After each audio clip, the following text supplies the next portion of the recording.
starting it off in the Ghana Premier League's 23rd week fixture, the biggest game on the football calendar. Fabio Gama made inroads, was fouled by Gordon, won the free kick, and Imoro executed it with perfection, an absolute beauty.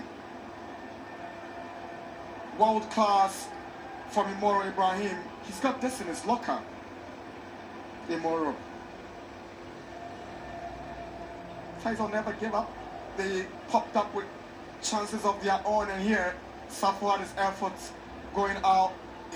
Zuberu skipped past Nete, went into the box, decided to go past Nete again, and this time he fell. There was an appeal for a penalty. Referee didn't have any interest. Now Gama played a 1-2 with Mfege. He goes down without any contact whatsoever from Safo. Nete's cross, and Mfege's header coming so close for the second goal. Imoro again with his free kick, but this time denied by the woodwork. Well taken, Imoro.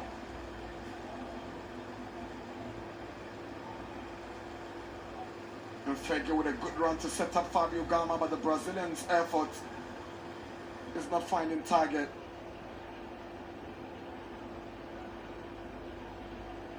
Kotoko into the second half from that 1-0 lead.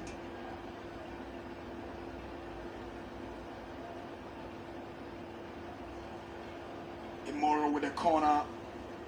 Boateng got something on it. But eventually it's cleared away by Faisal. Kayeke came in and added a lot of bites into the Kotoko attack. Just watch Mfege turn around his marker. Good skill from the Cameroonian. Selfishly squanders this opportunity.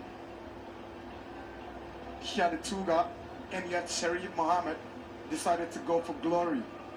Patrick Asma with a beautiful pass to Etuga, but he's not creating the space to shoot.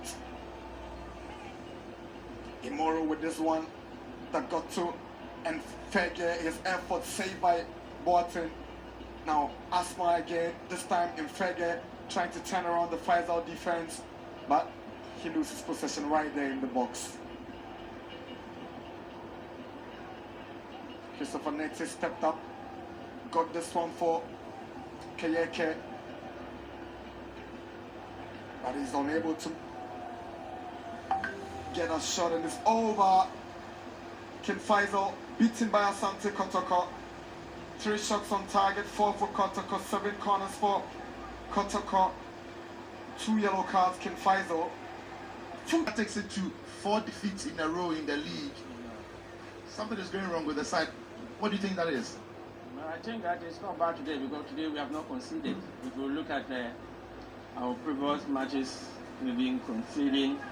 Even in the match against Bindiama, it was a controversial penalty if you get a chance to look at it. So I think that stability is coming in defense, and you have to focus on the attack. Yeah, and talking about our attack, the team didn't create as many as we've become used to of defense at this season, and it's been like that in recent times.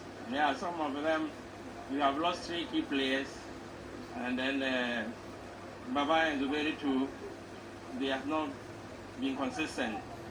I mean, Baba traveled out of the country, and then Zuberi too was indisposed, and so they are just picking up, and so you will not get them the way, and so if you add them, we have lost about 5 players, and so we just have to move on by bringing them in. If not, in terms of fitness, they are not there, and so that is the problem this young class faces, because all the players are not up to the task. The others are young players, and when the very few who are supposed to hold the fort are not there, then you see that there are gaps, there are vacuums. Does it worry you that maybe you are getting closer to the drop than the top? It's a worry. It's a worry. We have to do something about it because our new signings, they are not scoring. Edu and then Kojo, who are the new signings we have during the second window. They are not scoring, so we have to continue to work on them and see whether they can pick it up. But it's a very worrying situation because if now the stability at the back, then we need to work on the attack. The attack needs to click.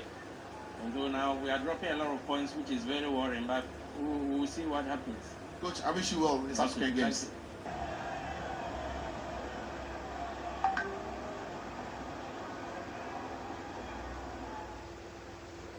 Coach, back to winning ways, clean sheets in the bag. Sum up what you thought of your team's performance today. Good. We needed the maximum points. We got it. Even though we played several players out of position, and most of them too were nursing injuries. I think it's a good result. The most important thing is to get the 3 points. We actually didn't get our flow in the game, which was a bit of a worry to me, a concern to me. But then once we were in the lead and we were able to do those defensive, tactical things right, I was okay. And at the end, I've gotten the 3 points, so that's all that I need. Yeah, you spoke about some players out of position.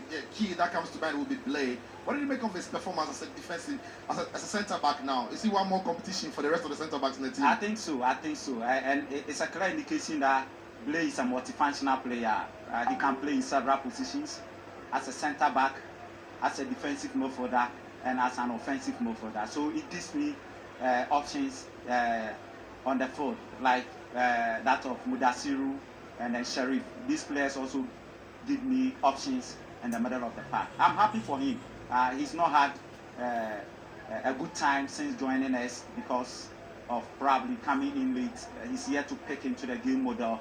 But then today, playing him as a centre back, having the confidence in him, and him proving himself that he's capable of doing it. I'm happy for him, and I'm happy for the team too. What about Gama? He appeared not to be at his sharpest. How many more weeks or games does he need to get in his best, you feel?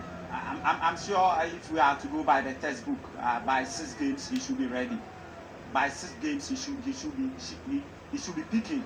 But then I'm sure by the second, third game we will see a better of him because he's lacking game fitness. So his orientation on the field is slow and not that good. I mean, his vision, his awareness, his combination plays are not the best as typical of the Gamma that we all know. So I'll pardon him for that, and I'm sure as I talk to him and I give him the confidence and I give him more games to play, he will be the Gamma we used to know last season. Finally, the win now sets the tone for next week coming up against Hartlepool. The momentum is in the camp, and it's a big game now. What does this result do in respect to the game that is ahead in next week? Yeah, it's a confidence booster result. It will keep our heads up, our chest out, and then make sure that we stay focused. But then my worry is the injury situation in the team. There are so many of them, which is not good. And if you go into a game, a big game, the Classico of Ghana, and you are having of your players injured, it's not the best. But that's what I have. All I have to do is to manage them at training, make sure the medical team also do their best to make sure that they get them somehow 70% fit for the game. And once we get them about 70% fit for the game, I'm sure the rest will be the tempo and the temperament that is typical of the Haas Korokobu. All the best in that one, Coach. Congratulations today. Thank you.